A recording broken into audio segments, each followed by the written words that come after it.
Grand Rising, Elizabeth. Grand Rising. Grand Rising. Grand to the rise. I'd like to say welcome to everyone for joining us today. Today is Wednesday, August 9th, 2023, and this is the Wisdom Wednesday show with Mama Het and Mama Evelyn. Yay! Our special guest today will be Miss Makeda Benjamin, Makeda Valletta, our friend who is in New York at the time. Yes, yes, taking care of parked cars. That is a city full of cars and smaller places to park. But anyway, we are here today to talk about a little bit of everything as usual. So I want to go ahead and pull a card, and when we get done with the card, Maureen has a very special message to deliver, and we will hear from her shortly. My card, where's my card? All right. So today we're looking at the deck from the Black Goddess Rising Oracle deck. Mama Het. Yes, ma'am. Yeah, I just want to inform everyone, like when she's doing or anyone is doing something, you can make that person, you can pin that person on the screen. I don't know if you see it from my point of view. Yeah, But, okay. so that you can see the cards or anyone that's speaking, you can personally up in the corner where it says view, make the person large or small. Just want everybody to know you can do that on your own. Yeah, speaker. Okay, got it. Uh-oh, I'm frozen. Okay, great. All right. Okay, so thank you so much for that info. And also, I noticed today that my Zoom updated, so that may be some reason, might be a little challenging this morning, but I know we had to update today. So again, I'm reading from the African Goddess Rising. I don't think I said that correctly. The African Goddess Rising deck today. And it's backwards. Oh boy. It's perfect. I pulled card number 30, who is Mommy Water. And it's funny. Let's look at her main name. The energy of the card is naked.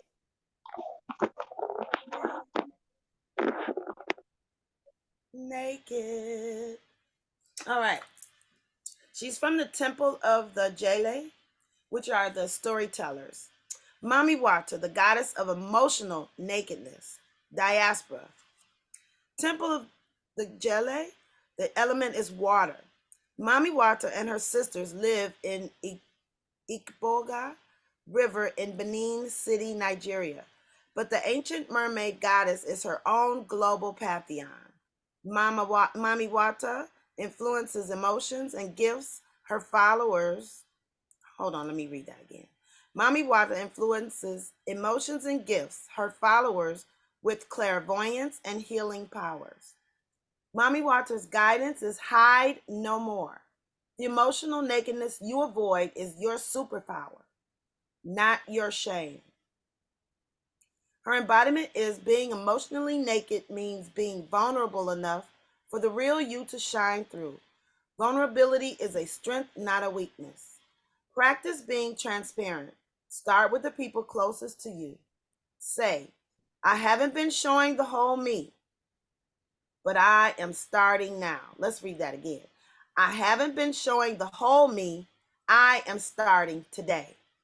Have the courage to feel and express your feelings without people pleasing. Speak your truth, share your story, cultivate an appreciation for your vulnerability in others. Become comfortable with feeling uncomfortable and making others uncomfortable. Goddess declaration is I have the courage to be vulnerable. That is our card for today. So Maureen, could you please share your message with us about the bubbles again, please? The whole thing is about balance. And balance is one of those super hard things, like walking along the fence and you're afraid you're going to slide off and land on the middle, be sliced in, or be completely overwhelmed and not go anywhere. So it didn't occur to me at the time when I'm thinking of how to correct stuff, I must do it this way. Till later, what I do automatically is get up and just shake it all out, like do a Snoopy dance, wiggle the butt, shake the arms, and then it encourages a smile. Right, right, right. And and to plant seeds from the gifts of the Holy Spirit or the fruits of the Holy Spirit, when you're inundated with information and responsibility, you can't help but pray for peace.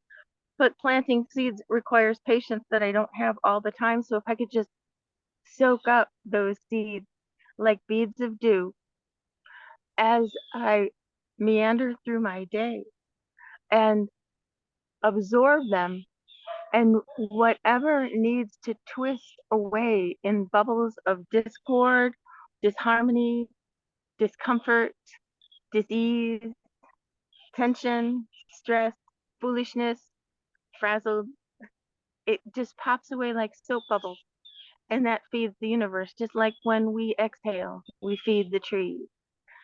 So breathing in those seeds of peace and breathing out what we don't need, and we copacetically feed each other. Thank you, my friend. Thank you so much, Maureen. That was beautiful. And Thank I you. really appreciate the word that you just used. My father used to say copacetic all the Yeah, time. when she said that, yeah. Thank you for bringing my dad forward today. That's Wonderful. awesome. Awesome. That was beautiful, Maureen. Absolutely. Yeah. Got to bring the dads in. They have all the good jokes, right? Yeah, I've really, when you said about breathing in and breathing out and what we do to the trees and stuff, and when we breathe out, I've never heard that part. It's all, breathe in and release it's usually release the bad or that, but there is use for our Discard, right? ourselves. We then contribute as well. We are just Right, not taking, we're giving back. right. Who Yeah, says it's bad? The trees are like, no, give me more. And Right. yeah, yeah. Beautiful, Right. beautiful. So, Evelyn, how you doing today? You're on mute. Yeah. Hmm. Now, yep, I'm doing great. Yep, toe feels great. Yeah. Oh, good. Yay. All right. Yay for the toes. We don't realize how important those little things are, just sticking out I way down know. there. And Right. we just don't get it until they are in pain. And all of a sudden it becomes the whole focus. Right, Just right. the baby toe, the little toe, everything is important. Yes, exactly. Mhm. I've never had a hangnail before. I've never had an ingrown toenail before, ever like that. Ever? No, I've You never said had it. Well, hopefully never again. Yeah, he said it may grow back, but I'm like, no, it won't. It will not grow back. thank you. That's right. Never Correct again. that. Never again. Mm-mm. That was the easiest, toenail, that removal of the part of the toenail that he's ever done. He said it just came out. Oh, good. Well, that's It was good. ready. It was ready. I think I need to look and see what Louise Hay says about toenails. I mean hangnails. I gotta find out. So Maureen talked about doing the shaking, booty shaking and the arm shaking. So one of my girlfriends, she always teases and says, let's do the crazy dog. Does anybody know what the crazy dog is? Imagine when you shampoo or wash your Oh, dog, give them the yeah. bath, and Oh they go yeah. berserk. So this is the crazy dog. Let me see. This is the crazy dog. We do this. everything. So you could just shake it off for a moment. We'll do that for a couple seconds. 5, 4, 3, 2, 1. Crazy dog. Shake everything. I gotta get up. Yep.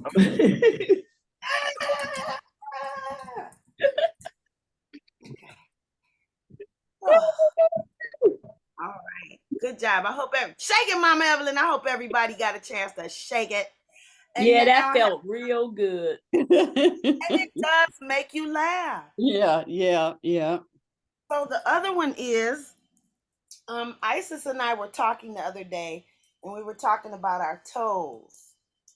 And some people, can you spread your toes all the way out? Like, Yep. Mm-hmm. okay.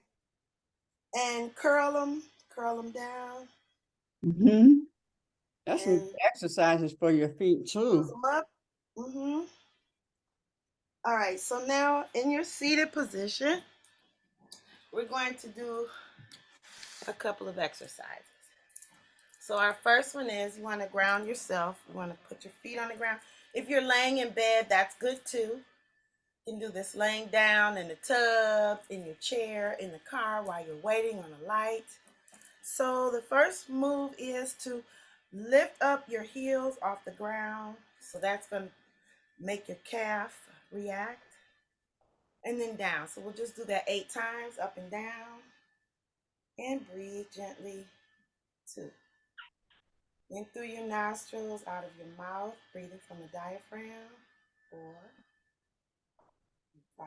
And as you're doing that, go inside in the core, push down on the inhale, squeeze and pull up behind that belly button on the exhale. Okay, let's drop those heels, flat foot.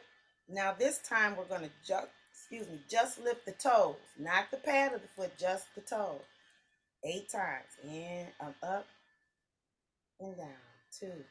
Press your toes. 3. Even inside your shoes. 4. And 5. You're just bending the toes up. 6. And 7. And 8. Now you're going to lift the whole foot. Go up on the heel. Lift the whole foot. 1. Now your shins. You can feel that in your shin in the front of your leg. 2. And 3. And 4. And 5. 6.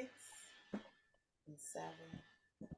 And 8. Now it's heel toe, so go on your toes, lift the heel, and both sides, and heel and toe. So lift your toe, lift your foot, lift your heels. Lift your foot and heel, foot, toes, and heel, and toes, and heel. 4 more. Still breathing.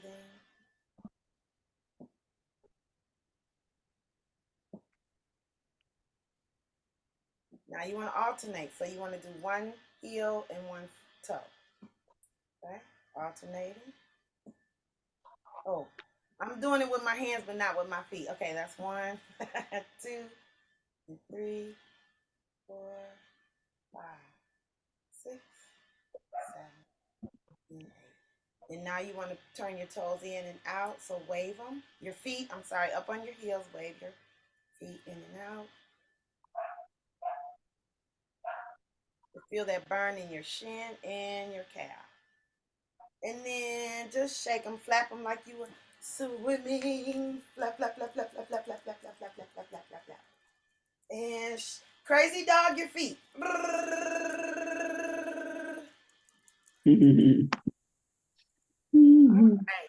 right. That was our movement for today. I love it. Awesome sauce. All right. So we would like to welcome our guest, Makeda. Thank you so much for coming in. And Queen, I'm laughing because we have on your colors on the wall, the hot pink, the magenta, the orange, and the blue. And Makeda has on orange too.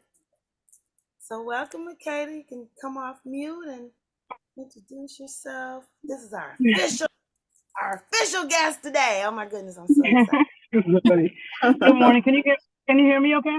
Yeah. Uh-huh. Okay, so yeah, so my name is Makeda Valletta, but yes, it is actually my last name is Benjamin Head. You probably didn't know that 'cause I never use it. But what I am from New York. I live in Chicago.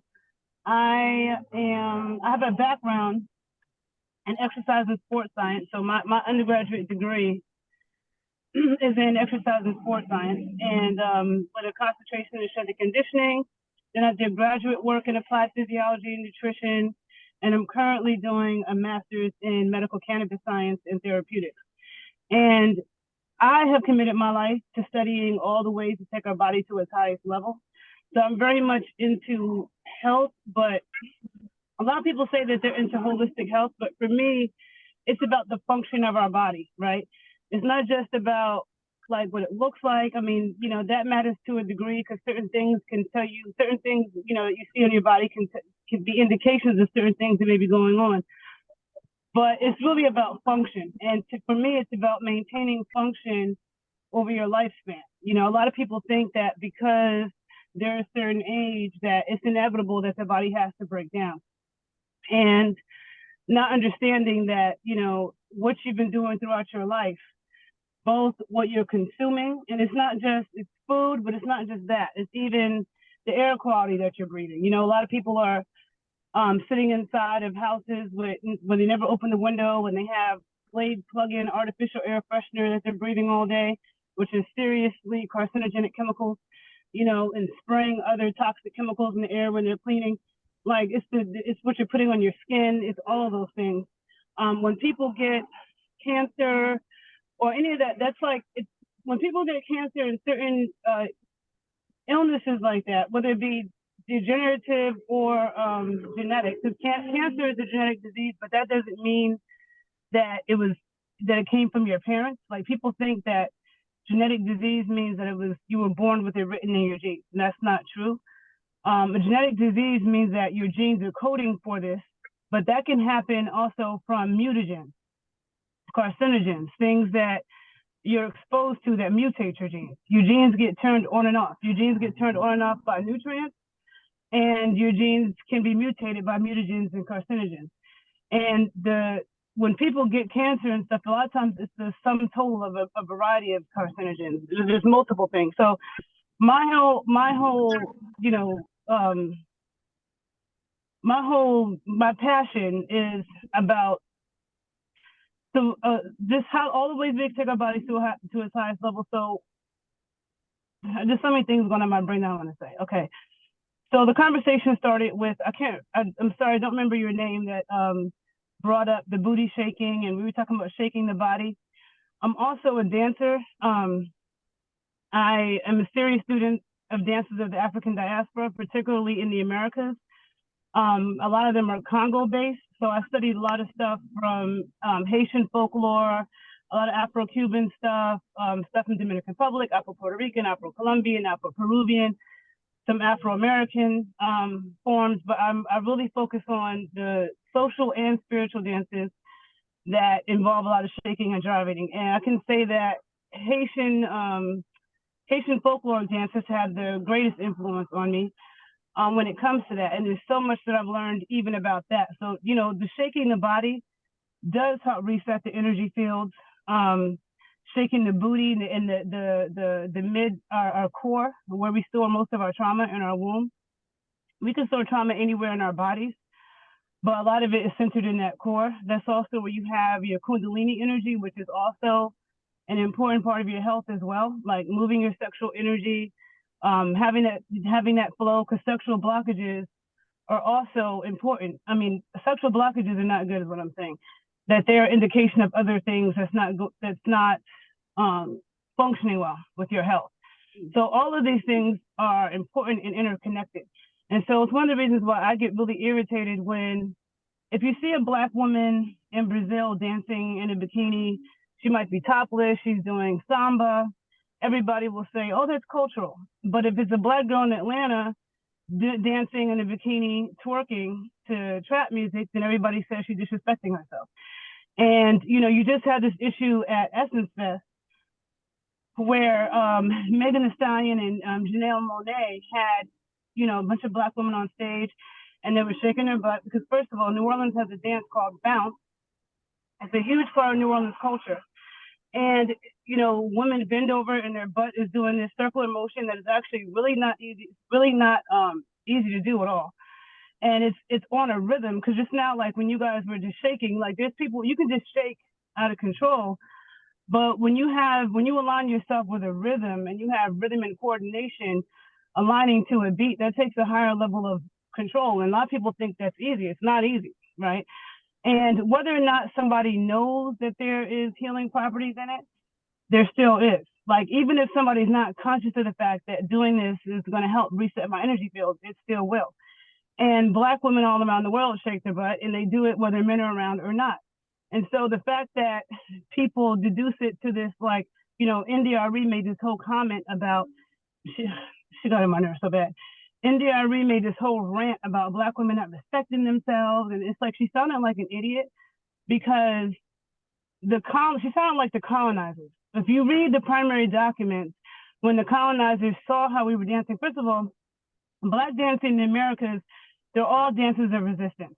They all have medicine in them. So if you think about like the trauma that was being inflicted on us, shaking the body helps to, when we go through something traumatic, it's important to have tools to be able to dissolve it and deal with it right then, as opposed to just blocking it off and pretending like it didn't happen, which is what kids do a lot.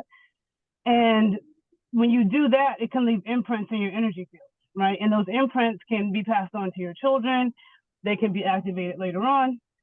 And so shaking the body intensely and stomping the feet and moving the hips, and when you're dancing to these polyrhythmic rhythms that come from Haiti, Colombia, from Cuba, from Puerto Rico, from Dominican Republic, like there's a whole lot of, you know, your shoulders are on one beat, your head is involved, your neck is involved, your feet, you know, and it's a certain type of coordination, and it's very, very intense. And it shakes a lot of things off, right? And so I feel like there's no respect given to the medicine in those dances. People are always talking about yoga, and yoga is cool. But to me, Black dance is like a higher level, because it's also about understanding your positions. It's about your technique. It's also about your breathing, because you cannot dance on any high level without knowing how to breathe properly. Mm-hmm. And a lot of people, you know, learning how to breathe for different situations. So yoga has its purpose. I know I'm jumping around. I'm kind of bringing it together. My mother is 74, and she never exercised. She was having, like, you know, breathing issues. And I understood that, like, as a trainer, a lot of what I do is to teach people how to breathe properly. And you breathe differently in different situations. Like if you're lifting something, you breathe differently. Then if you're like actively carrying something, you breathe differently. If you are, you know, walking upstairs, or the different things that you're doing in life, you have to understand how to breathe differently. But understanding how to breathe, a lot of people don't realize that they're holding their breath. People have anxiety and they're not breathing. And I noticed that with my mom. And so I had her to start doing yoga, because I'm like, at least that will help her to like focus, really, really focus on her breathing. Dancing taught me how to breathe, but that can be too difficult for some people if they're trying to, you know, if dancing doesn't come natural to them and they're trying to focus on these steps and then focus on breathing.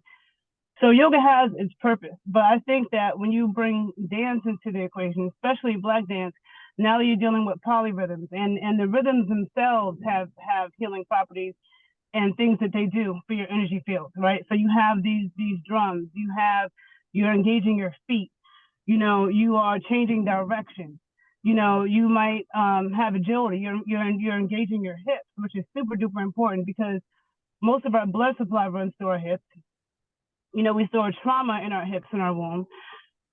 For women, you know, it's also good to help prepare for childbirth and recover from it. So just, you know, moving the hips in that way. And so in my studies, you know, of just, you know, my interest with health has to do with, you know, understanding microbiomes and infectious disease and how to prevent all these things, living at our highest level. But I also am very much interested in women's health, because, you know, women, when it comes to medical research and research in like exercise science, most of the research is done on men. And then they just do an equation and make it like if they do research on men and they have certain numbers, they'll say women are like smaller versions of men, so they just decrease the numbers, but they're not actually doing research on women. And women, there's a lot of things about us that is different than men that needs to be considered when it comes to health and when it comes to fitness and things we're doing with our body. So in these studies, probably back in like 2005, I learned about yoni eggs, jade eggs, that women work with vaginally to help strengthen the vaginal muscles and get more control and become more sensitive. And I started to teach women in 2007, and I taught a lot of different women of different ages, different backgrounds, different, and there's a lot more that I learned from teaching other women. And that also took me into learning about studying with a woman in LA named Pankazani, also known as Indigenous Mama. She is a Mexican-American woman who, I call her like a womb chiropractor, because she talks about how in Mesoamerican medicine, it is really important for women's uterus to be perfectly centered. Like in Western medicine, they make it seem like it's okay if a woman's uterus is tilted to the left or tilted to the right or tilted front or tilted back. And she's like, there's other health implications that come from that. And in Mesoamerican medicine, it's really important for the uterus to be perfectly centered. And she explains, and she's never spent a day in a university. She's never taken an anatomy class, never taken a science class, anything. But when she explains the anatomy of why it's important that a woman's uterus is perfectly centered, because when it's leaning like different directions, it could be leaning on your intestines and causing gastrointestinal issues and digestive issues. It could be leaning back and now it's causing back problems. It can be leaning a certain way and putting pressure on your ovaries. It's now causing issues with your hormones and now leading to cysts or leading to fibroids. Or if your uterus is dropping, how it can, it's pulling down on other organs because they're all inside of the sac. And the things that she explains, and I would see her, work on women and palpate them and feel where the uterus is, feel where the bladder is, and the ovaries, and she's like feeling if it's in the right place, and if it's not, she moves it into the right place. And she teaches, workshops teaching women how to do this. And this is something that I had known about actually before I met her, but it's hard to find people that practice it. But from also, studying with her, there were certain things that I didn't do, like either certain exercises I didn't do or certain things I don't do in life because I feel like it's bad for my long-term health. One of those things was wearing heels, okay? I don't wear heels. I don't care. The only way I'm putting on heels is if somebody's paying me money and it's a job. Otherwise, I'm not putting on heels. And I made that decision years ago because I saw women in my family who, were wearing a lot of heels in the 60s and, the 70s, and like now their knees are terrible. And I learned from Pankazani that wearing heels actually can make a woman's uterus go out of place, right? Also, there's certain exercises, because I'm a strength and conditioning coach. So a strength and conditioning coach, what we do is we design workouts in the weight room for athletes to increase performance and decrease injury, right? So we're looking at the physiological demands of that sport or position, the biomechanical demands of that sport or position, and we're designing workouts in the weight room to help increase performance and decrease injury. So you have a baseball pitcher, they're putting a lot of stress on their shoulders and their elbows, so they want to be able to throw harder and faster, but they also want to not be injured. And it's interlinked. But there's a periodization that happens. Like the workouts that you do in season is different than what you do off season, is different than what you do when you're in championship, because nobody can be in peak condition every single day. If you try to do that, you'll overtrain yourself. But if you're a performer, if you're an athlete, there are certain days that you have to be in peak condition. So there's a science behind how that happens. And I use that, even though most of my clients are regular people, I still apply that same philosophy to them, meaning to me, fitness is about your actual function. You have people who look great, but if you talk to them, they're in terrible pain because their spine is messed up, or they have their shoulders jacked up, but they look good but they have these issues. And so it's about the function. What can you do? I'm not into bodybuilding, where bodybuilding is incredibly unhealthy. And if you notice, a lot of bodybuilders die young because what they're doing, they're working out to have this grotesque look. They manipulate nutrition in a way to create a look. It has nothing to do with health. It's absolutely not healthy at all. And then they get on stage and pose. You know, they can't run, they can't jump, they don't have any agility, they don't have no flexibility. Like, it's like, what's the point? What's the point of having all that muscle and you can't do anything? So it's really about function. And you know, what you're eating plays a role in that. Even if you're talking about hormones, you know, what you're eating plays a role in that. What you're doing with your body plays a role in that. And yeah, so you could say, like, I'm passionate about, like, I'm passionate about ancestral traditions as well, because I do have an extensive background in Western science. Like, before I was in exercise science, I was a biotechnology major. And so I'm very much into microbiology and biochemistry, and like, so I do have a Western science background. But what I understand, okay, and completely, is that Western science has not figured out anything that indigenous people didn't already know. So for me, I am very much like, when people start doing new things like drinking oat milk, for example, there's no tradition in the world, there's no culture in the world who ever drank oat milk or rice milk. But there's people who drink goat's milk and cow's milk and sheep's milk for thousands of years. So and then, you know, scientifically, I could explain to you why those milks are way more nutritious than drinking oat milk or rice milk or something like that. And it's backed by thousands of years of tradition. And we're not thinking of anything new that people that came before us didn't already know, because we're sicker now and have more problems than people have ever had since we've been on this planet. There's this narrative that people keep repeating that people are living longer now. That is absolutely not true. Okay, if you look at, it depends on what they're comparing it to. When they say that, they're looking at overcrowded, unsanitary cities, like when people came and settled places and they were living on top of each other in filth, because unsanitary situations and poor nutrition breeds disease, and that's mostly all the times you see sick populations and plagues. That's the situation, and that's a whole nother conversation.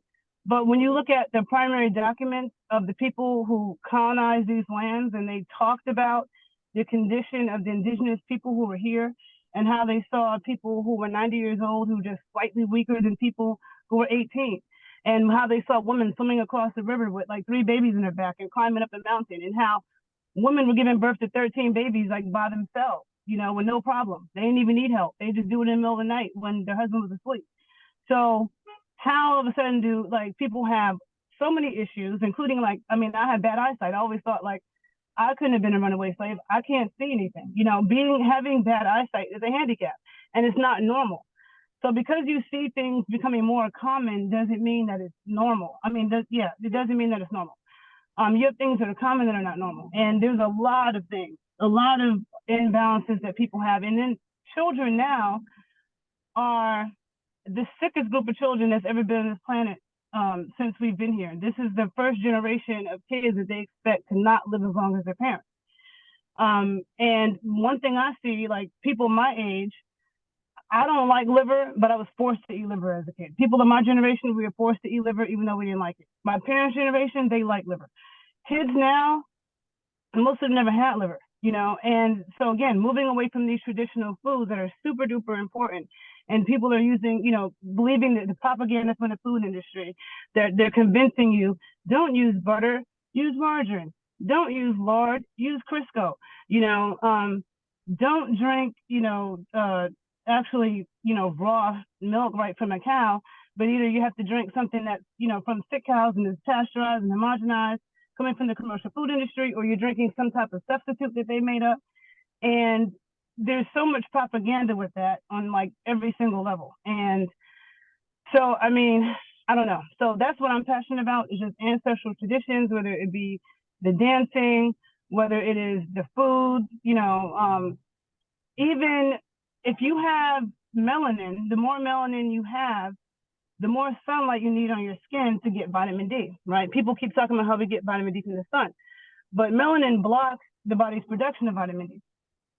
When the paler you are, the less sun you need. And if you stay in the sun too long, it destroys your folate, because the sun also destroys folate. And folate is a B vitamin that is necessary for cellular reproduction, but the reproduction of your DNA, okay? So when your cells divide and the DNA is duplicated, folate is important. So if you have low folate levels, you can get genetic damage. So if you're on the paler side, you don't need to be putting on sunblock to try to stay in the sun in Jamaica all day, because it's not good. There's a reason why you're burning. And when you're burning, that means you're getting genetic damage, and you don't. So it's like, depending on how the complexion of your skin depends on how much sun you need. Now, darker skinned people, even when they live in Africa, even when they live in the Caribbean, they're walking around with too much clothes on. People are walking around with pants and their arms are covered. In order to get vitamin D from the sun, you have to have as much of your skin as possible exposed to the sun. And you have to have it exposed to the sun during the hottest time of the day, which is like 10 a.m. to 10 p.m. when the sun is right overhead. And you might need to be out there practically naked for like 2 or 3 hours. Nobody is doing that. People have on too much clothes. They're in their house. They're in their car.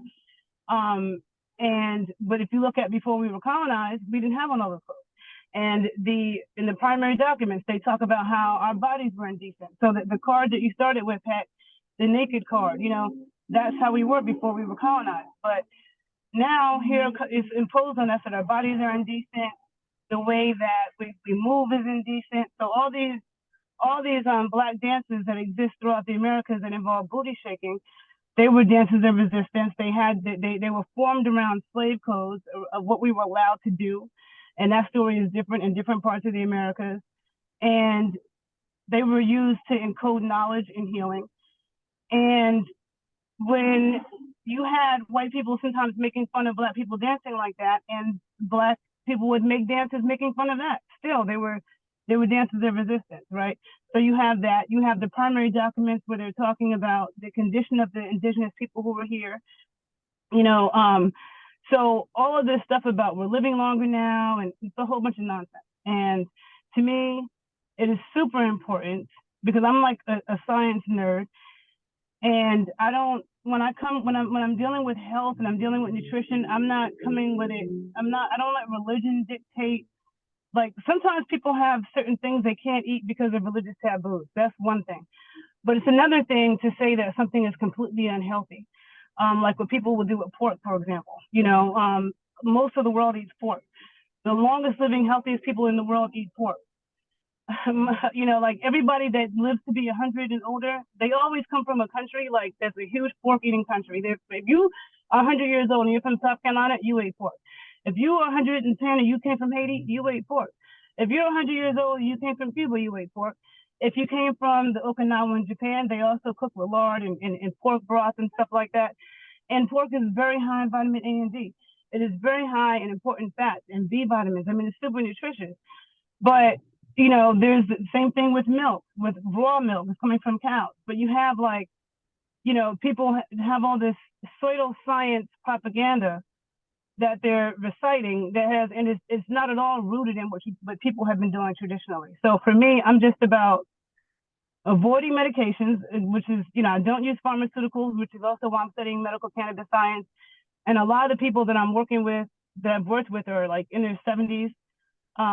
I've worked with people of all different ages, but a lot of my dad's friends, a whole lot of them that are dealing with a lot of different issues. I mean, they are using it instead of taking these medications.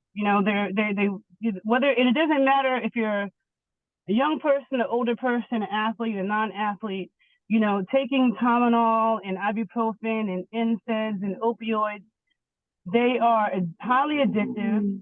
They cause several other problems. I don't believe in trying to solve one problem by causing another. That makes absolutely no sense to me. And, when it comes to, like, even with me, with my parents, and this is something that I'm becoming also very passionate about, is, health and stuff, health and keeping the older population off of medications, because the doctors are always, they're trying to put everybody on medicine, but definitely older people, they're trying to put them on every medication under the sun.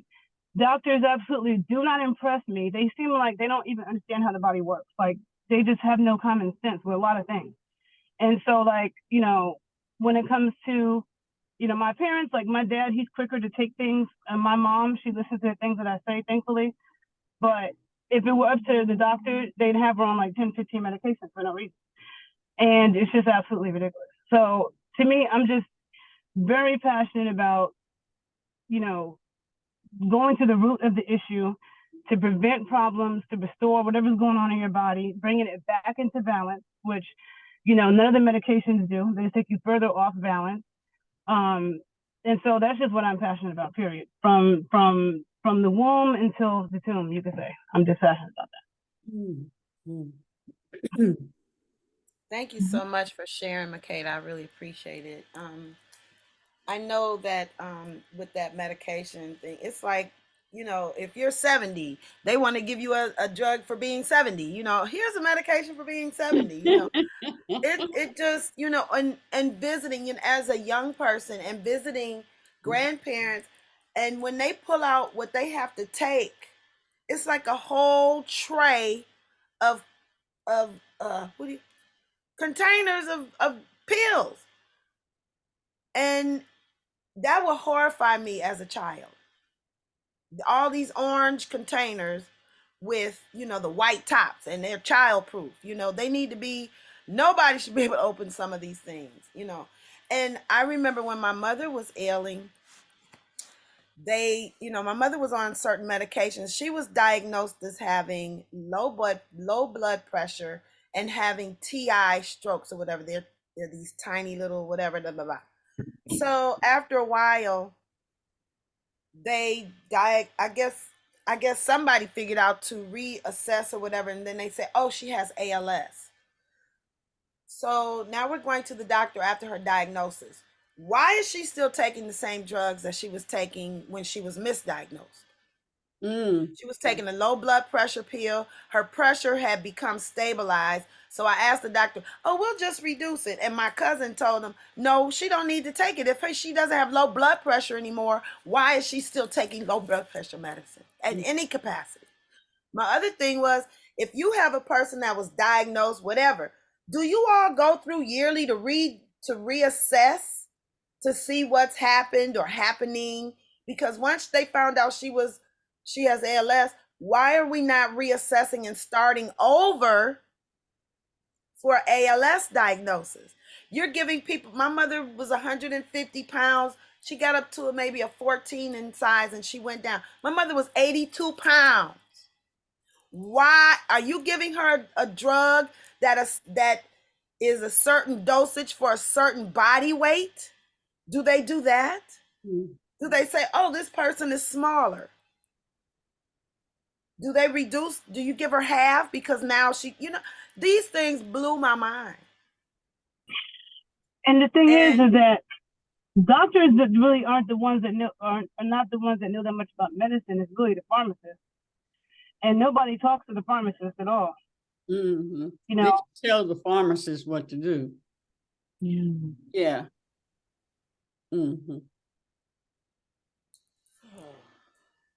Just like the nurses. I feel like nurses a lot of times when it comes to what's going on with your medication, they're paying attention to that more than doctors. But yes, they are. Doctors on the hierarchy, like they're the experts and everything. And really, the only thing doctors, outside of like emergency medicine and like freak accidents, the only thing that they're really good at is they're there to diagnose. Okay, what they're trained to do is to diagnose, and then they can only prescribe one of the treatments that is acceptable by the American Medical Association. Yep. And that's all that they can do. That's it. Yeah, and when you get an injury and you go to the doctor, they coming at you with the little white piece of paper. And I told when I got a really bad scar or whatever, I hurt myself, and I said, what physical therapy can I do to help me recover? Because I'm not taking your medicine. I know one time I was constipated, but I was still able to go to the restroom. I was still able to have a bowel movement, so it was really tripping me out. I was like, wait a minute, what's going on? She was like, you're full of, you're full.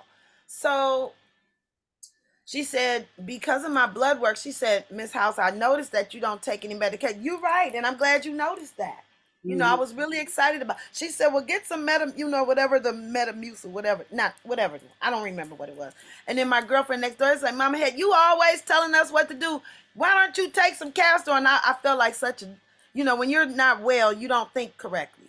And I was just I was like, "Thank you, Lisa." I came home, took my castor oil, everything.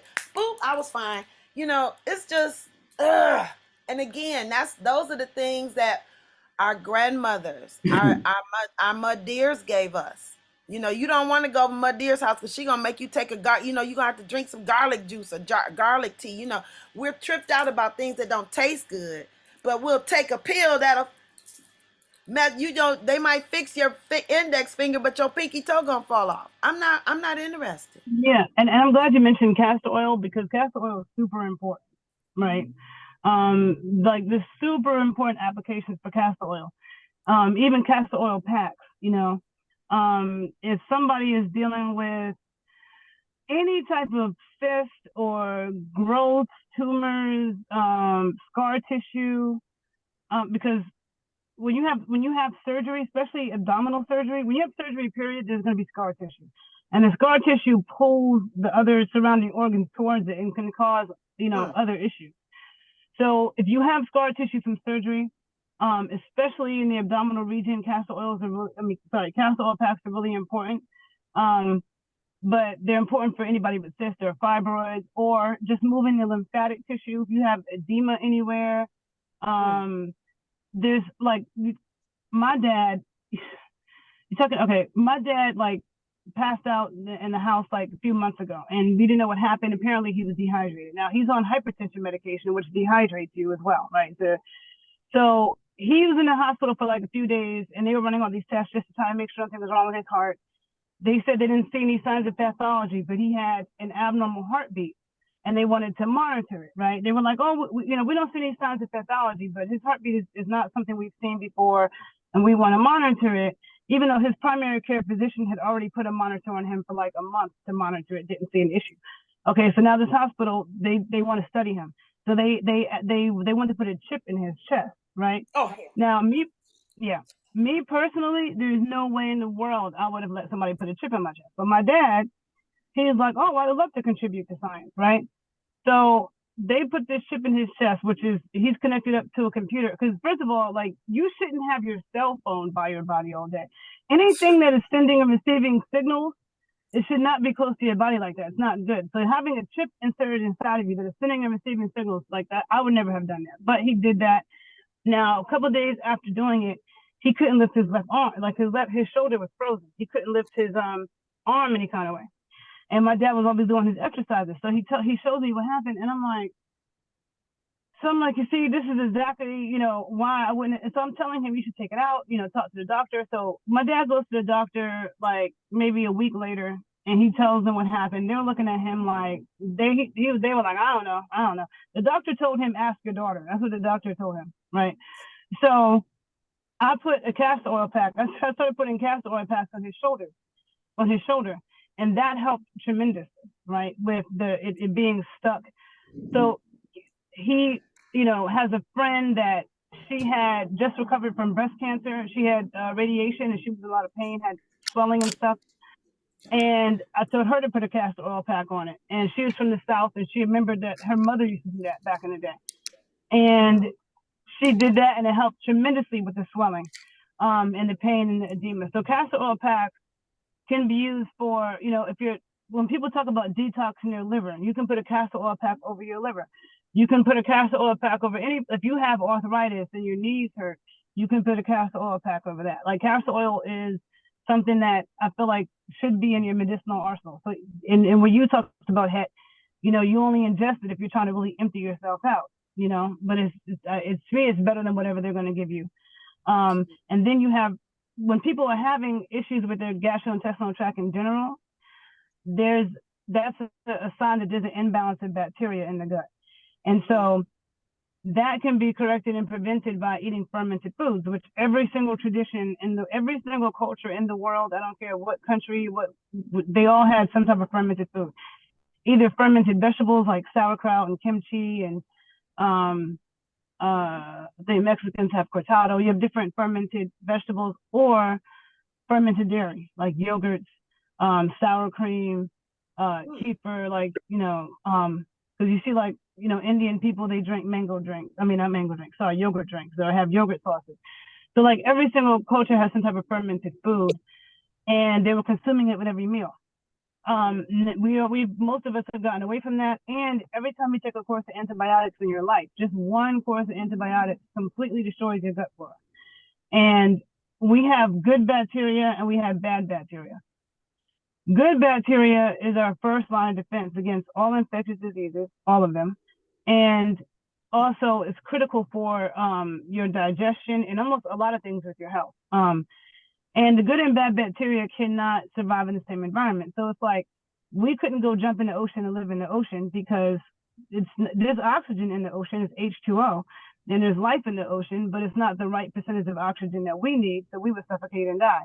And the creatures in the ocean couldn't come live in your house, it would suffocate and die, right? We have different requirements for life. You can't take a plant from the desert and put it in the rainforest, it'll be way too much water, or vice versa. So the same thing is true with good bacteria and bad bacteria. They cannot survive in the same environment. You have good bacteria that love oxygen, that might love acid, acidic environment. And then you have, disease-causing organisms that can't survive in an acidic environment. They can't survive in the presence of oxygen. So when you take antibiotics, it kills all the bacteria. And then in the good bacteria and the bad bacteria are always competing. They're competing for colony space. So the bad bacteria are more aggressive at recolonizing whatever it is, your gut or your skin, because people put antibacterial stuff on their skin. Your skin is also has a microbiome. Your skin is a part of your immune system, and your skin is your largest organ. So what you put on your skin is super important, but people will be spraying that stuff on their skin. Same thing there. That bad bacteria mutates and becomes more aggressive, okay? I remember and I learned this like in 10th grade biology. So I've stayed away from, and then it was further confirmed when I studied microbiology later in life, but I've stayed away from using those hand sanitizers. That stuff should be illegal because it's actually really decreasing your immune system, and it's contributing to superbugs. Like, people, you keep hearing about these super resistant strains of viruses and bacteria. That's coming from the overuse of antiviral drugs and antibacterial drugs, right? So when you do that, now you have this bad bacteria that it mutates and it recolonizes, unless you're going out of your way, after you've taken the antibiotics, unless you're going out of your way to be on a high dose of probiotics for a long time, then you can almost be assured that bad bacteria is going to take over. And there's people who've had several courses of antibiotics in their life, and it just really destroys your gut flora. That's like 70% of your immune system is in your gut. So if somebody's having, digestive issues, they're gassy, they're constipated, they might be having diarrhea issues, it's usually a gut flora issue. There can be other issues as well, other reasons, but that's always like one huge thing to look at. So I just wanted to say that. Did anyone have any questions or comments or concerns they'd like to? I have a question. Good morning, Grand Rising. Grand I have a question. You talked about a castor oil pack. Is that something you can get at a store, or is it something that you make? You have to make it. So I have a video explaining it, but there's other videos on YouTube explaining it. I can send the video, but I'll explain it.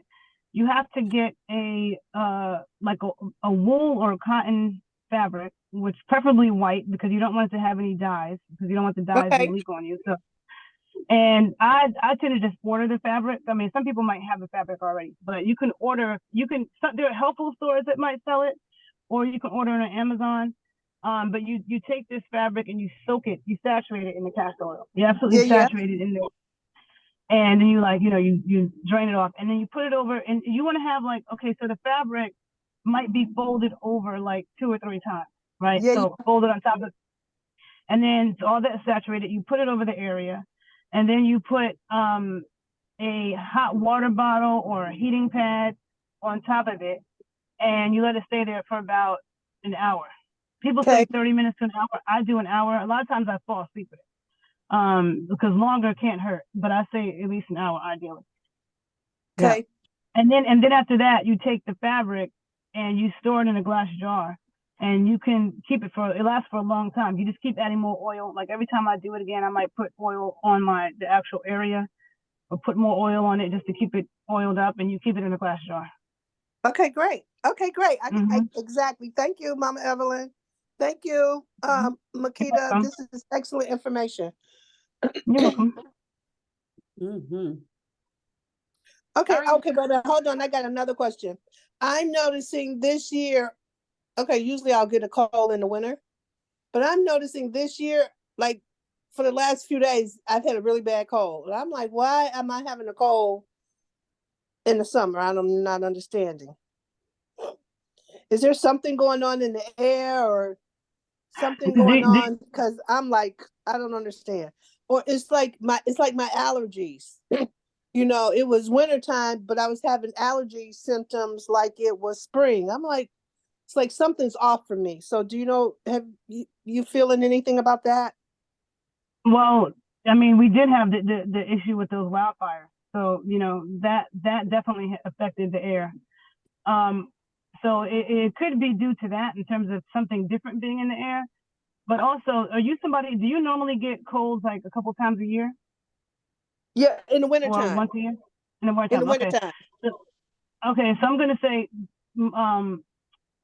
minus the wildfire issue, when people get upper respiratory tract infections or colds and flus, that is most of the time, like probably like 90% of the time, they're vitamin D deficient. So I don't know if you know Did you where your say vitamin D levels I'm are. sorry, excuse me. Did you say vitamin D deficient? Yep. Okay, Yep. great. Okay. Do you know where your vitamin D levels are? No. Okay, so you can just assume, because most people, vitamin D deficiencies is a worldwide issue. And of course, the more melanated you are, the more vitamin D you need, especially when living in the north. But then also, the older we get, the more vitamin D you need. And so a really good source of it is cod liver oil. I would not go buy vitamin D pills. Okay. Cod liver oil is good because it's the natural form. Because when you go buy vitamin pills, it's stuff that's made in a laboratory, Yeah. and vitamins don't work by themselves. They work with other things. So vitamin D, for every unit of vitamin D, you need a unit of vitamin A. Cod liver oil is high in vitamin D and vitamin A, and the fats that's needed, because they're fat soluble vitamins, so there's certain fats that's needed. So cod liver oil is something that I would suggest that you take. Also, I don't know if you eat liver, but eating liver, if you're somebody who likes liver, eating liver once or twice a week is also good to get your vitamin D levels up, because liver is the most potent source of vitamin D. After that, you have shellfish is very high in vitamin D. Fish eggs, grass-fed butter, grass-fed butter, pork fat. Of course, you want to get, if you're eating any of that, you want to ideally get it from a farm. But all those are really good sources of vitamin D. But just something that's easy that you should do is take cod liver oil. Okay. Yeah. And you said with Mhm. vitamin A, so what would the source of vitamin A be? I'm sorry. Did you, excuse me. Cod liver oil, Did you, you should take it in conjunction with vitamin A.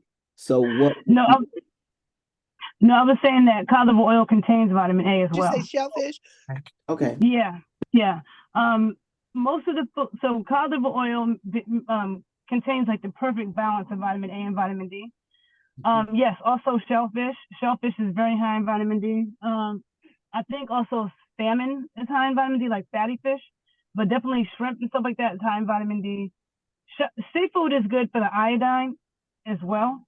So even though people might talk about, like there's issues with seafood, and there is issues with seafood, but it's still good to get some seafood because the iodine is really important, and there are other things in seafood that kind of counteract the mercury. So I wouldn't not eat seafood because of that.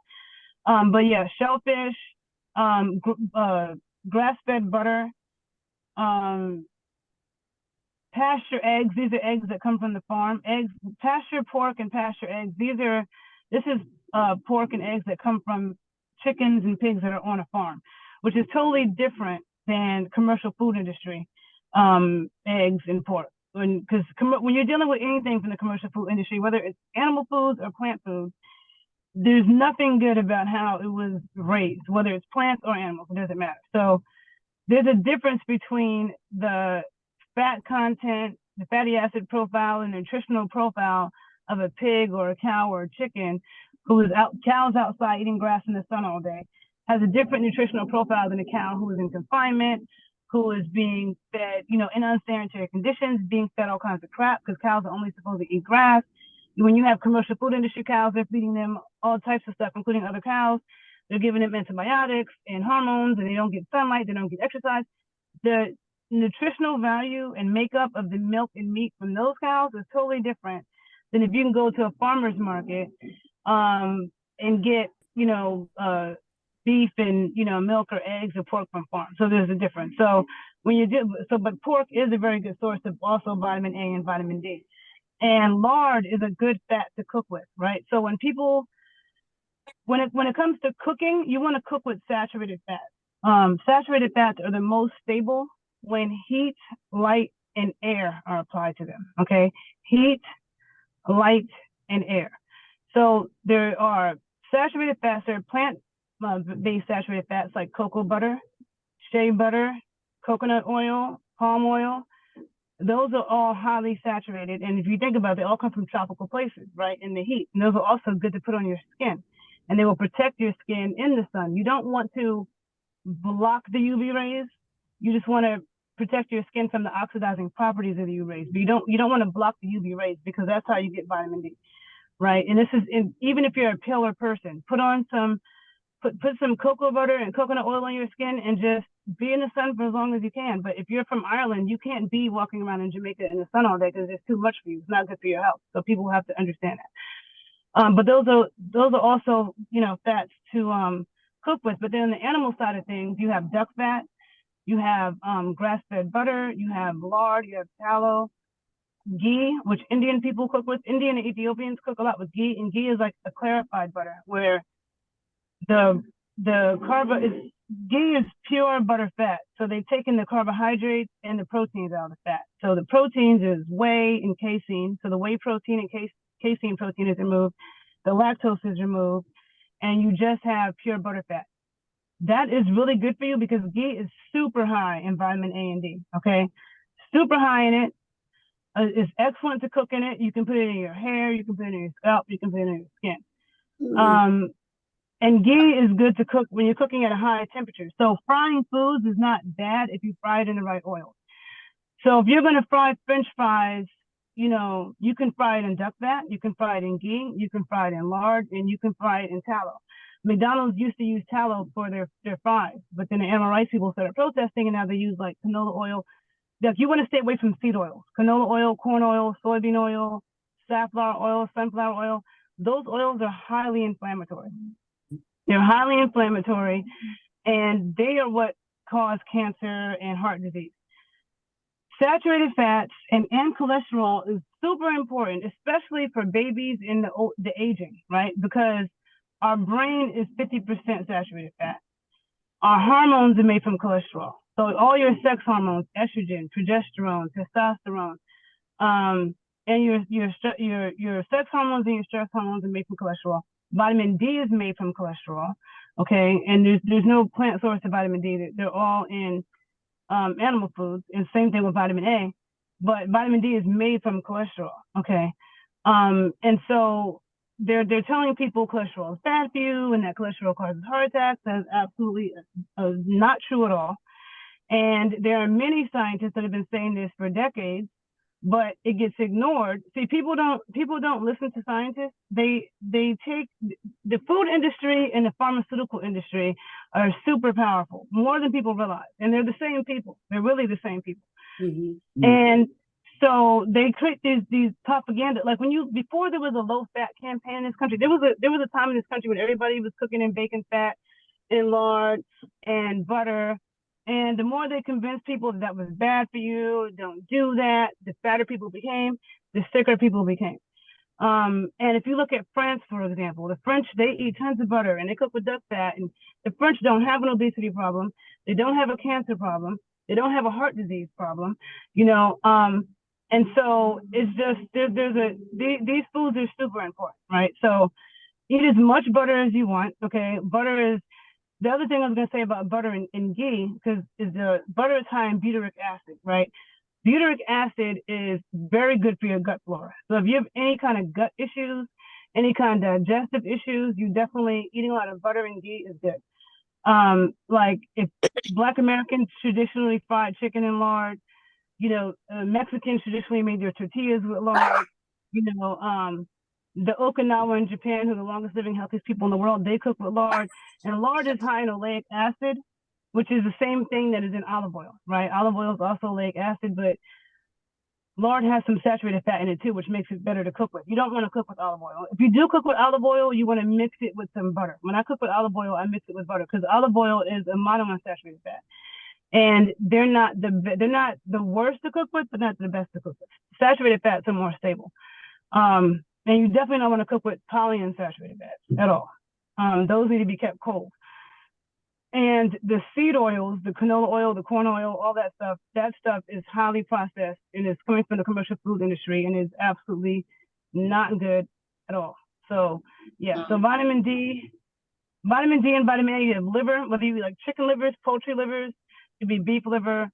You have cod liver oil. And a good brand of cod liver oil is the one that I use, and you can find it on Amazon. It's by a company called Green Pastures, and it's a fermented cod liver oil. It's a fermented cod liver oil. And a lot of people don't want to eat cod liver oil because they have memories of it being so gross. But this company, they have one that's like cinnamon flavored and one that's like orange flavored that can offset the taste if it bothers you. But that's a good brand. So you have cod liver oil, liver, fish eggs. If you can ever throw fish eggs and a little bit of fish eggs in something, fish eggs also, shellfish, fatty fish like salmon, pork fat, and grass-fed butter and dairy. Those are all good sources of vitamins A and D. Okay, Makita, we have a question. Mama Evelyn? Yeah, I have a hernia. It's pretty big. Do you have any? I know I'm supposed to be putting the castor oil pack on it. So is that what you recommend, to continue to do that? Because the thought about going under a knife, I definitely don't want to do that.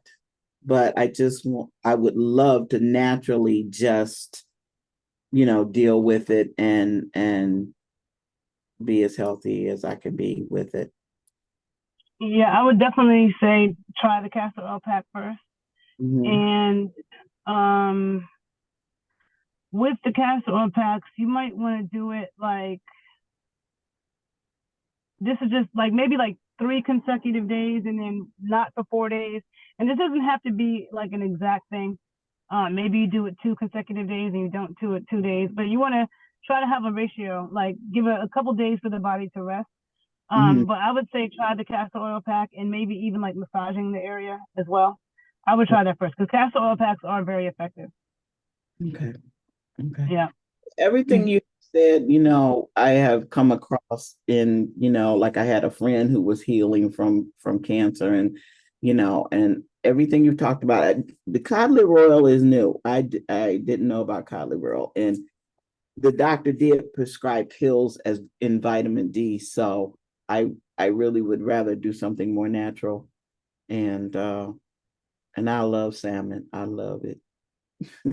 Yeah, and what you can do, like when you make salmon, you can even, make like if you want, you can make, use a lot of butter and make buttery sauces. Like making seafood with like, using butter and making sauces and stuff like that can add even more nutrition. So just understand that you can't eat too much of it. Like people will say, I hate the statement everything in moderation, because people don't really know what that means. And there are certain things that you need a lot of, and there's certain things that you need a very small amount of, and there's certain things that's just poison, period. But butter is something that you don't have to feel guilty about eating, and it's a good way to help, because again, vitamin D is also made from cholesterol. So you actually need that in your body. And just to explain about cholesterol real quick. If you look at, let's say you look out your window and you see that the house across the street is on fire, and you look out the window and you see firemen outside, and you think, somebody could think, oh, those firemen set that building on fire. But the firemen didn't set the building on fire. They actually came to put the fire out, take people to the hospital. Just because you see them there doesn't mean they're the ones that did that, right? So that's the way cholesterol is. Cholesterol does not cause heart attacks. It does not clog your arteries. That's not true at all. Cholesterol repairs damage in the body. Like your body, like if you have any kind of inflammation for any reason, if you get surgery, any type of stress that goes in the body, if you get surgery, your cholesterol levels will go up tomorrow because your body's producing the cholesterol to repair the damage. And when you consume, and the cholesterol you consume has very little to do with your blood cholesterol in the first place. But also what studies show is that people with lower cholesterol die of heart attacks more. Having higher cholesterol is important, but like if somebody's cholesterol level is like through the roof high, like that's an indication that there's something else going on in the body, that there's some type of damage or inflammation, and the cholesterol is trying to fix it. The cholesterol is not so if someone's consuming a lot of corn oil and soybean oil, and they're eating, fast food that has these, very rancid oils that's causing a lot of inflammation, your cholesterol level is going to go up. Cholesterol is actually an antioxidant. It's going to go up to try to repair that damage. But the myelin sheaths in your brain, which are like when you have wires have a coating on it, and that keeps the electrical signals, focused and directed. We have that on our nerves, myelin sheaths, and they're made from cholesterol. And when those myelin sheaths get deteriorated, that's when people get stuff like Parkinson's and multiple sclerosis, and all those neurodegenerative issues are completely linked to not consuming enough cholesterol. So, consuming the animal fats, the butter, because some people will think, well, I cook with olive oil all the time, and they think that that's great. And olive oil is good, but you're not getting the fats you need for your brain. Okay, that's only going to come from animal fats. It's going to come from the butter. It's going to come from the fish. It's going to come from the grass-fed beef and stuff like that, where you're getting arachidonic acid, which is also very important for your brain. The long-chain omega-3s, which is very important for your brain. Cholesterol, all that stuff. So I mean, just understand that. Don't be afraid of that, and don't let anybody tell you that you need to be on cholesterol medications, or your cholesterol is 250 and the doctor's trying to scare you. You don't need to worry about that. Okay. I wanted to also, I have to find what the book was, but my daughter went to the Waldorf school. I don't know if you know about Waldorf schools, but the one here in Detroit, there's a book, and it was an organization, because I used to work at a Waldorf kindergarten. There was an organization. There was just a group of parents who partnered with a natural farmer, and that's where they would get their beef from and whatever meats and they would host these dinners. And I tasted milk straight from the cow. And I mean, this food was delicious. I mean, absolutely delicious. So if that's why we're having so many problems, is because they've messed with all of that.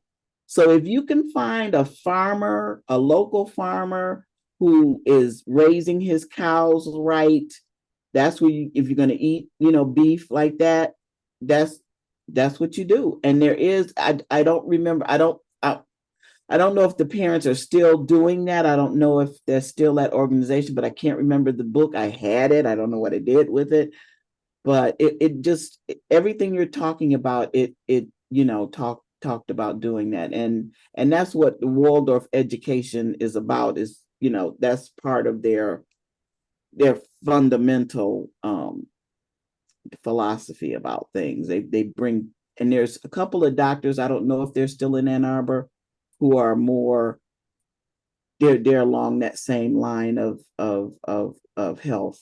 So yeah. That's really good to hear that, because there's not enough talk about that. And that's super important. You know, it's really, really important to get stuff from local farmers.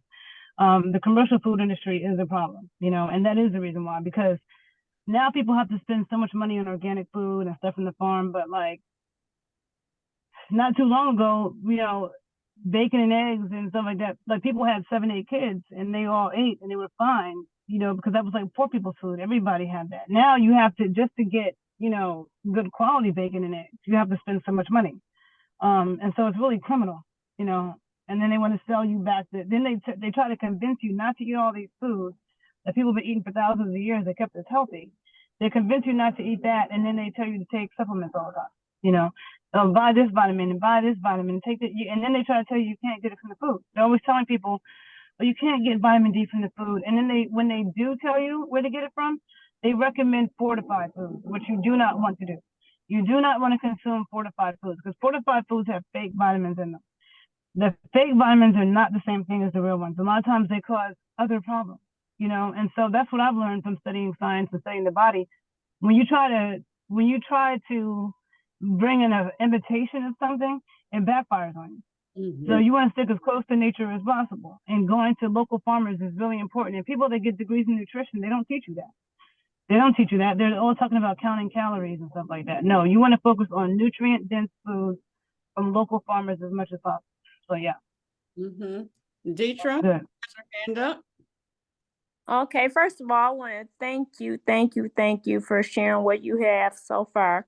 But I do want to say, Mama Evelyn, in regards to the milk, is that it's illegal to get pure milk straight from the cow here in Michigan. In some states, you know, it's other states in the nation, you can't get milk, but some you can, some states. But I bought pure milk for a whole year. Well, we're still a part of it, but it's called a cow share. You can actually buy into a cow share in Michigan, where they'll milk the cows for you, but you pay so much, you know, for that. But I get pure milk. I go pick it up at a certain spot. So that's the way I get it, pure milk. Okay. Thanks for sharing that. And I want to get the information from you, because I know that Detroit, Michigan is like one of the hardest places, because I do get it in a lot of, it is different in every state, but Michigan to me is one of the hardest. And I know people in Detroit who want raw milk and have not been able to figure out where to get it from. So they could possibly get it from your connect. Okay, I will definitely share it with you. And just so you guys know, like if you're ever in Philly, like Pennsylvania, there's raw milk everywhere. You know, Philadelphia, there's raw milk everywhere because of the Amish. You know, when I'm in New York, I get it delivered to me. When I'm in Chicago, I get it from, like, there's an Amish market that's run by Ukrainians in Chicago that sell it, but they have it like in the back. You would never know. They don't tell you. They don't advertise it. You don't see it. It's like you have to know they have it and go ask them for it, because it's really crazy. It's a medicinal food. Right. But it's crazy. Yeah, they make it so hard for you to get it. You know, it's ridiculous. That's what I'm saying. Like, all this poison, you know, is easy, but just to get raw milk is like, it's just ridiculous. But yeah, it's different in every state. But yeah, I definitely would like to get that Detroit info from you. Okay, with regards to the cod liver oil, I know that because we live in a colder climate, it was suggested that we use a Norwegian cod liver oil. Do you agree with that? You know, using the fish that's ready for, that's coming from a fish that's in a colder climate. Do you know if there's a difference between that or true? No, yeah, there is truth to that. Yes. Just like the fatty fish all come from a colder climate, and those are the ones that are high in vitamin D. It's not the tropical fish. In the tropical regions, it is the land animals where they're like the really good source of vitamin D. But yes, that is true. And so Norwegian cod liver oil is good, but the brand that I use, I think is one of the best because it's fermented, so it makes it really nutritionally bioavailable. But yes, that's true. Okay. But then if you think What is the one that you use? Green The one, pasture, you said? yes, by a company called Green Pastures.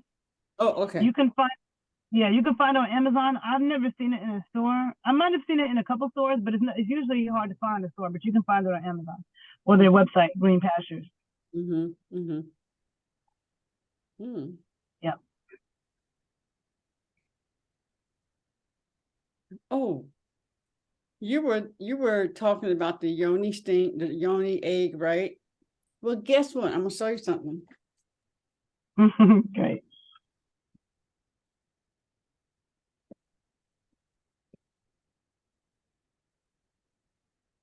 Mm, I shared this with Mama Het yesterday. Mm-hmm. That's great. But Now, moonstone is like it's all smooth and this a stuff. moonstone? Yeah, that's Yeah. nice. And then it That's has beautiful. this right here though, Makita. And look at how it matches your It's a outfit right little now. more, it's a little rougher, and it looks like it was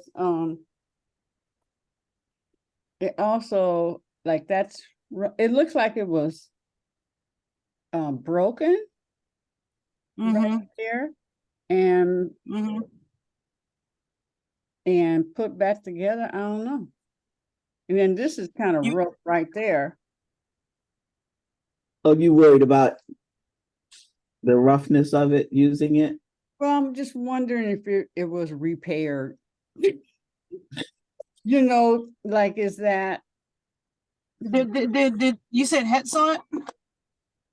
no, I just like I'm showing you. I just showed Oh, she didn't see it in person. no, Okay. Yeah, it's hard for me to tell by looking at it on the video. Mhm. Where'd you get that egg from?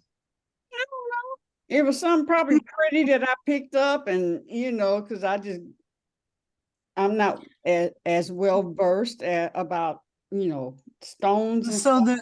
So it was yeah, probably just something that was beautiful because I love orange and those shades of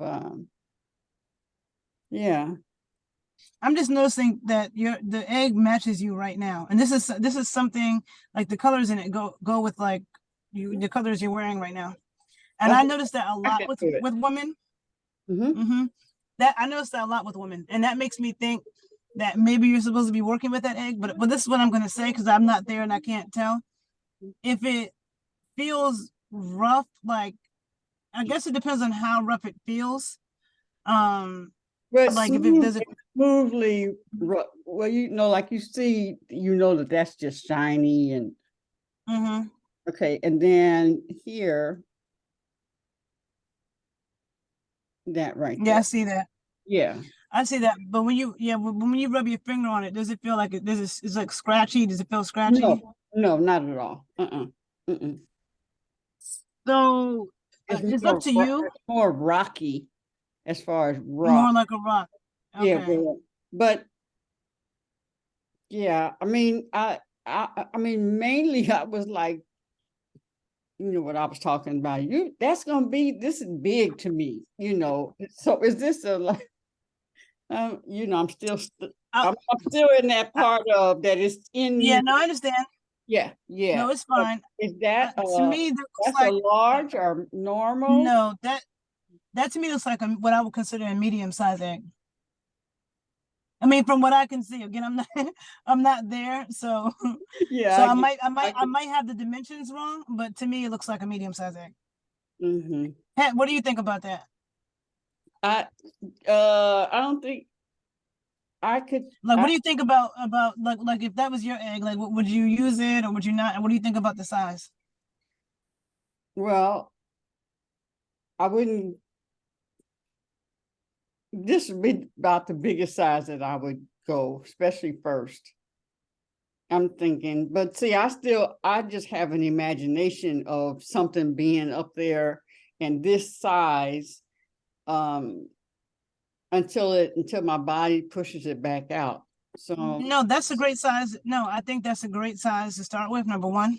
mhm. And I think that what you're visualizing is important, because one thing that like I said, teaching women has taught me a lot. And one thing that I have observed over the years is like how much women's intuition kind of, like everybody has a different journey and how they start and how, what happens. But women's intuition, says a lot. Like sometimes it's hard for me to even tell people what to do because it's like I can see their intuition like guiding them. And I just noticed how the freaking egg matches you. And I see that a lot with women. Like, they don't even notice it. They might be like, it's like the egg they gravitate towards, it'll match their outfit. And I notice that a lot, so to me, I feel like, yeah, it looks like the perfect size. And what you said, you visualize putting it into your body, ejects it. That sounds like that's probably what you're supposed to do with it. But I wanted to know, like, No, I was going to say, I did a muscle test with it.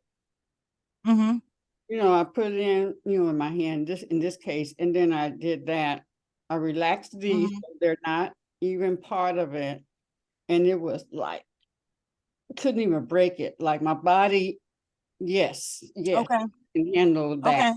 Okay. I haven't compared it with anyone, but I trust my muscle tests.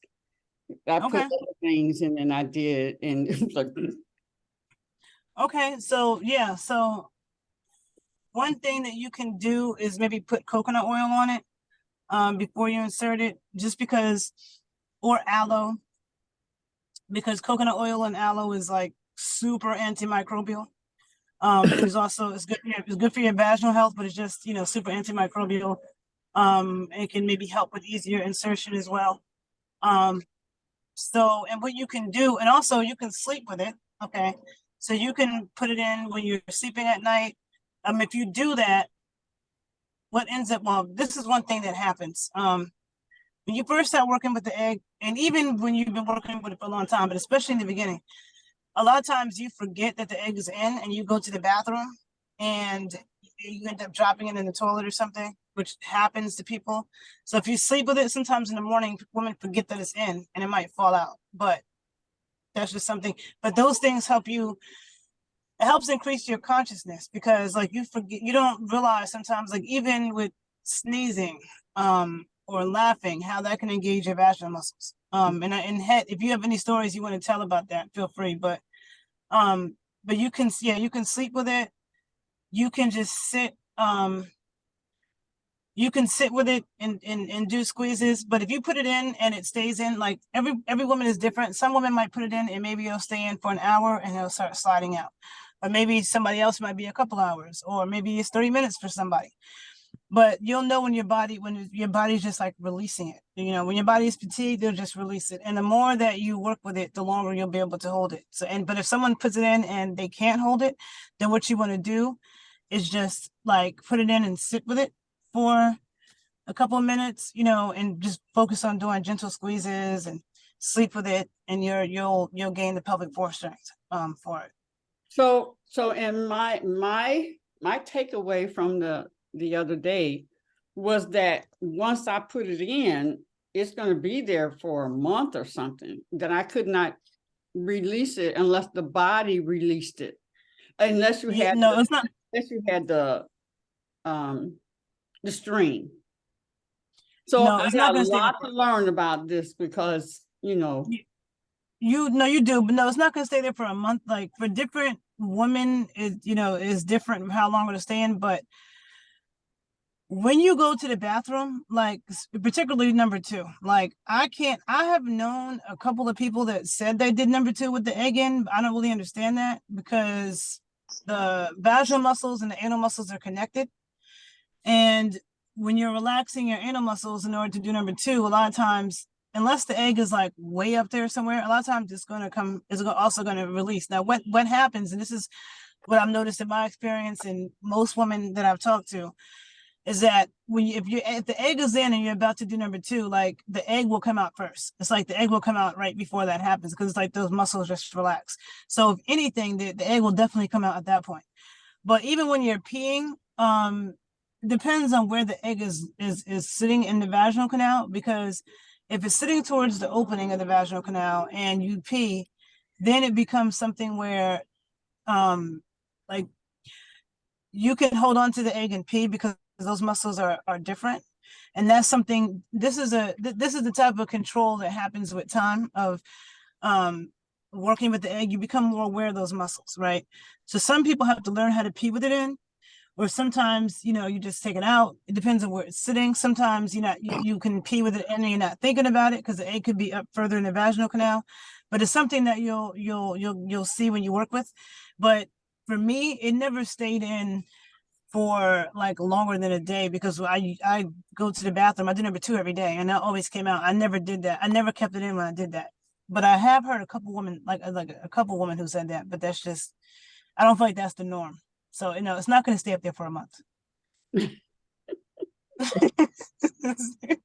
I gotta study this, because my information all boggled together, and that's the benefit of taking like a class, because when we just dropping things here and there, and because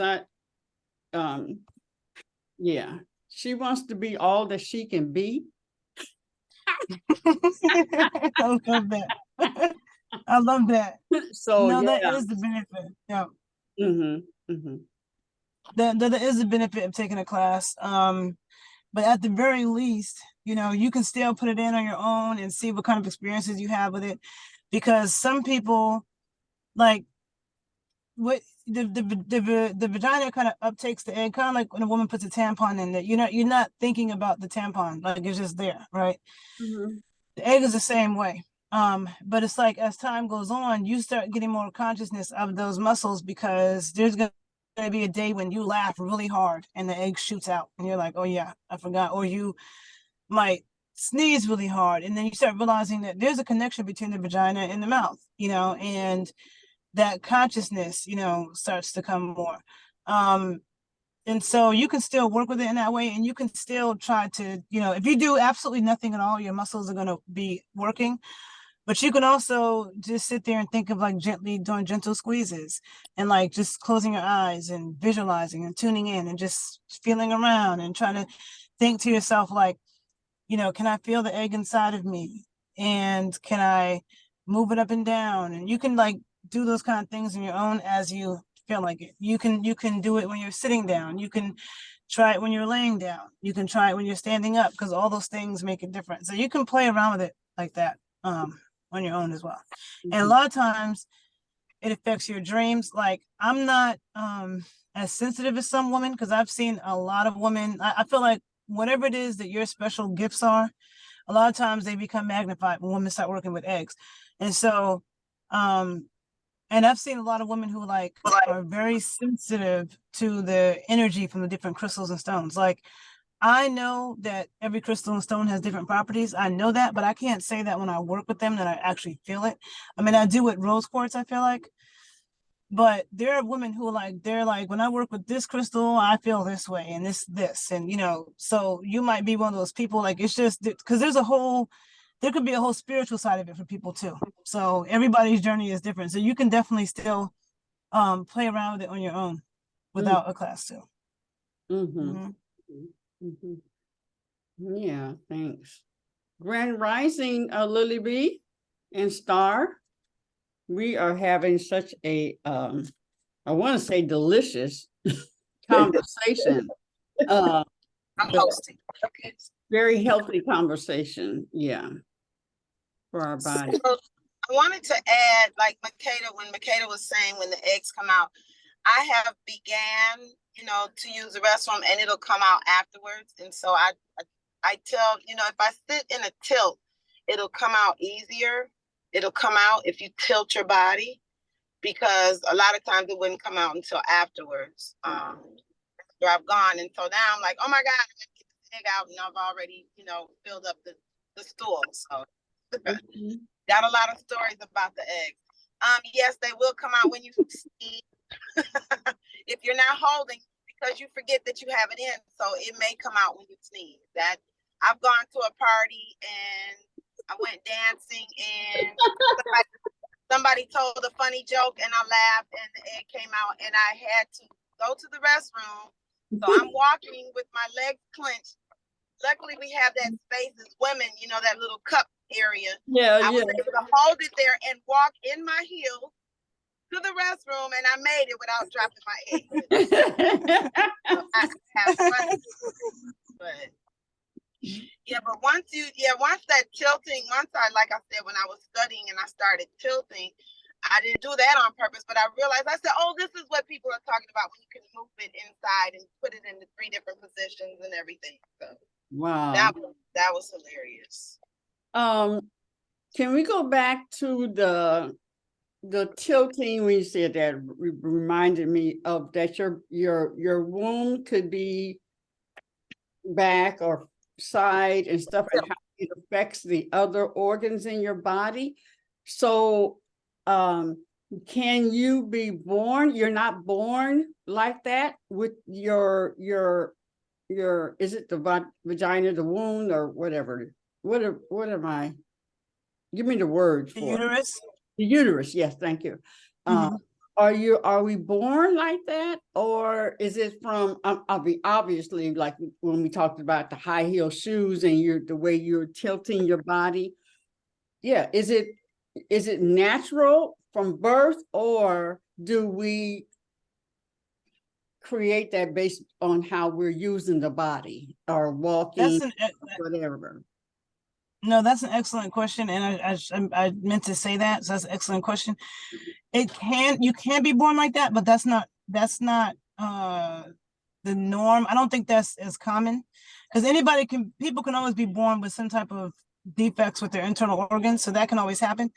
But most of the time, it's happening from stuff that you're doing with your body. So the things that can cause a woman's uterus to go out of place could be childbirth, whether or not she has a vaginal birth or a C-section, or any other kind of abdominal surgery can also do that, because the scar tissue could start pulling the organs.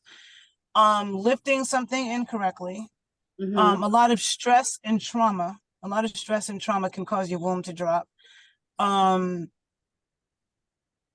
Certain foods, because our sexual organs and our digestive organs are intertwined, right? They affect each other. So the health of your digestive system affects the health of your reproductive organs and vice versa. So if somebody has, like, they're eating, they're eating foods that are highly inflammatory and causing GI distress, that can also cause that issue. But when it comes to exercising, that's the thing that I was saying that I was kind of saying, was that there were exercises that I didn't give my clients because I didn't think they made sense. Like, because as a strength and conditioning coach, I don't just do any exercises. I do stuff that makes sense and translates into actual physical performance, right? So there's certain exercises that didn't make sense to me, so I didn't give it to people. But then when I started studying with Pankazani, those same exercises that didn't make sense to me, that I didn't think were efficient, she told me those exercises can make a woman's uterus go out of place. And so one of those, there's a couple of machines at the gym that people do. One is like, you're sitting in a chair and there's weights and you're doing like crunches while you're sitting in the chair and there's weights. She said that can bother your uterus. Also, when a woman is laying on the ground on her back, like, and she's lifting her legs up, like, let's say you're lifting your legs up at the your back's on the ground, you're laying straight on the ground and you're lifting your legs up and down, right? Some people have a strong enough core to do that. Like, maybe, but there's a lot of times people don't have a strong enough core to do that, and that ends up pulling on the uterus. And so, like, the fitness industry, that's not something that I ever came across anything in my education, but it made sense when I started to. So yeah, there's certain movements like that, or like I saw in the gym, this trainer, it was a male trainer that had something tied around the waist of the female. And this was like an older woman as well. He had like a rope tied around her waist, and like she was pulling, I don't know if she was pulling him or something really heavy. And I just thought, like, that can't be good. Stuff like that type of stress on a woman's womb is not good. Like, see, for men, it's not the same, because men's center of gravity is different. They don't have a uterus. So there's certain exercises that are appropriate for men that can cause issues cause a woman's uterus to drop. But mostly you can say, oh, it can be a bad fall. Like if somebody has a bad fall, if, childbirth, abdominal surgery, stress and trauma, and sometimes gastrointestinal issues can cause the womb to drop. Now, what about having children and Yeah. lots of children? Does that could just change? Having any amount of children can cause that to happen. And in traditional societies, people, well, definitely in Mesoamerican tradition, either right after childbirth or 30 days later, they would reposition your uterus.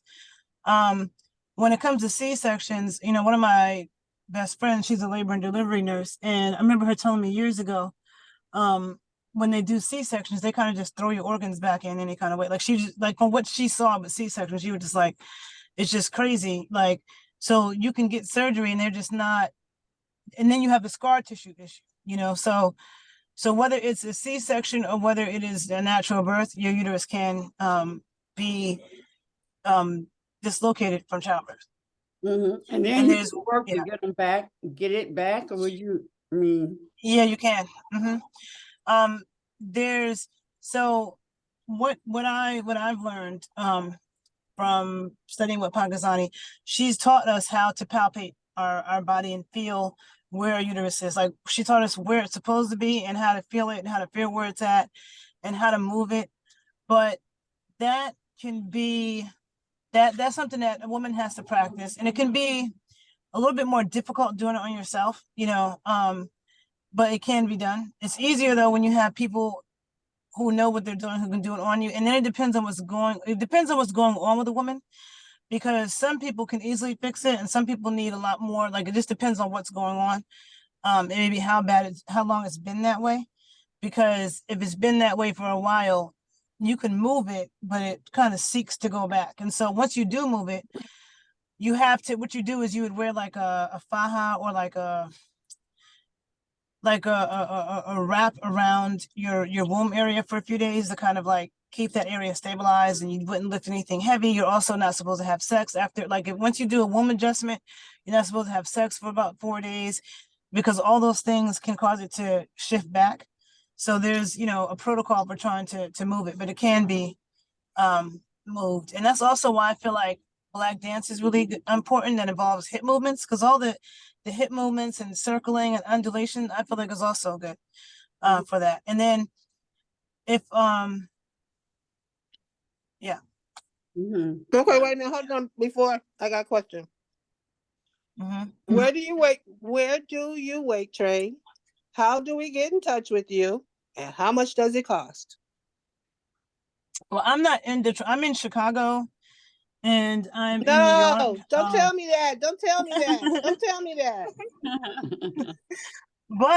But I've always been very much against like workout DVDs and stuff.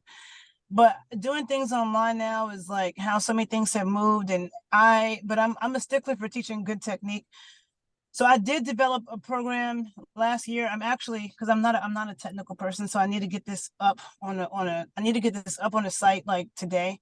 But I have a series of videos that I filmed, that I have professionally filmed, where I'm explaining in depth how to do exercises in the gym and how to do them properly. And so that once I have that up, that's a way that you could I can send that class to you, because that's a way that, because to me, I feel like you can watch those videos and it can teach you how to do things, but I also feel like I need to see what you're doing, because Yeah. So the way that I will have it, the way I'll have it is that people can watch the video and then they can film themselves doing the exercise and send it back to me, so I can give you feedback on your technique. But in my experience over the years of training women tend to get technique very quickly. Like it's men that I feel like, it could be weeks for them to understand how to do something correctly, but women tend to get things pretty quickly. So there's that, and then maybe I'll come to Detroit. I need to come there soon. So if I'm ever there, like whenever I'm traveling someplace, I'm always available to work with people, but I work for myself and a lot of it is online now, but those video classes could be a good place to start. And I could send that to you when it's up. Yeah, and we did speak when she came in the other day, we did talk about that I don't want to wait for a long time before her to come. So we talked about doing, some things online and getting her in here, bringing her up to Detroit soon. And well, let me tell you, like, so I'm in New York right now, and I'm not sure exactly when I'm going to drive back to Chicago because I was supposed to have left like last week. So it'll be sometime in the next couple of weeks. But when I drive back, my plan was to drive to Toronto and then drive from Toronto to Detroit and stay in Detroit before going back to Chicago. So I will be coming to Detroit sometime in the next few weeks. Next couple of weeks. And I don't know if that will be, if we'll be able to arrange something, but when I have that date, I'll let you know, even if it's something small that we do, I will be coming through there. And then after that, I'm open, I'm flexible with my, with coming there, so. Okay, good. Can you put your number in the chat or wait a minute, hold on. You can tell me the Yeah. number right now. Okay, hold on. I got a pencil. Yeah, or I can put my email in here. I can put my email in the. Okay, perfect. Yeah, you can definitely email me because and we can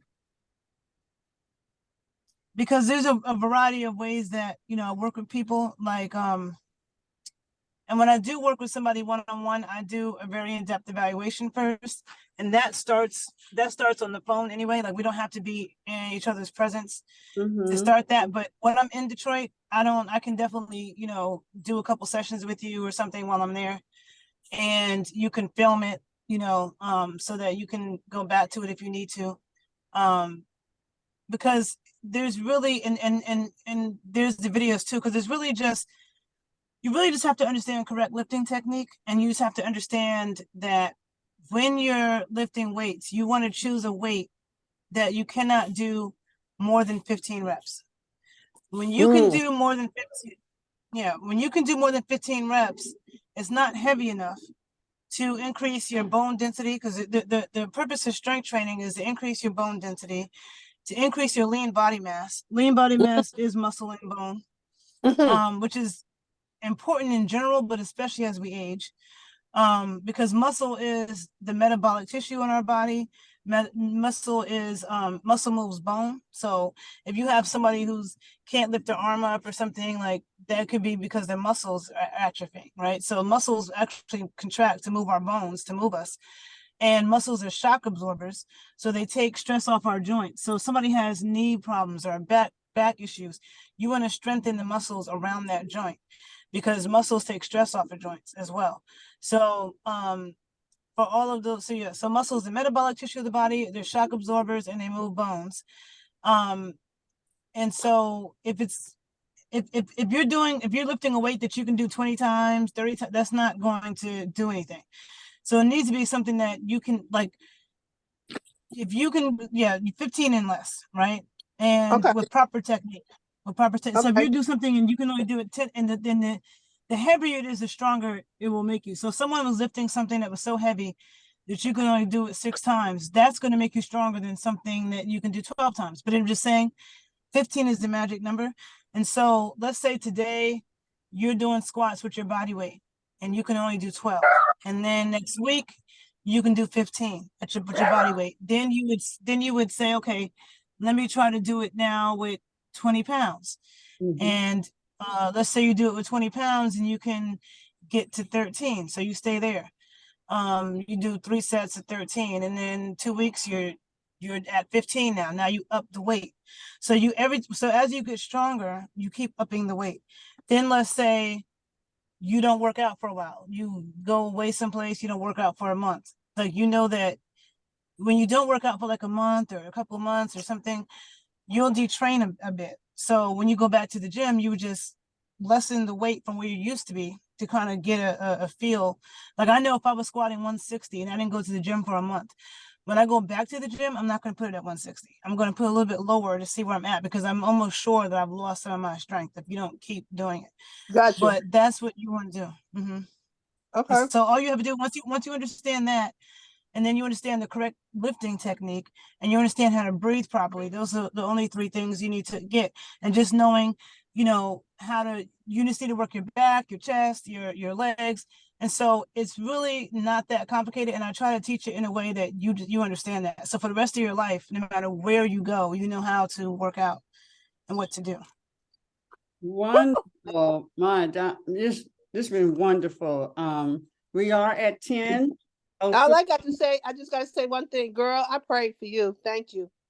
No, thank you. Thank you. I love Detroit people. You guys are some of my favorites, so I appreciate it. Mama Het or Evelyn, you want to close us out?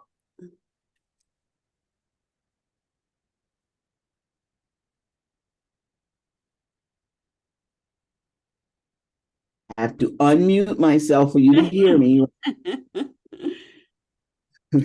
Okay, thank you so much for being with us. We really appreciate it.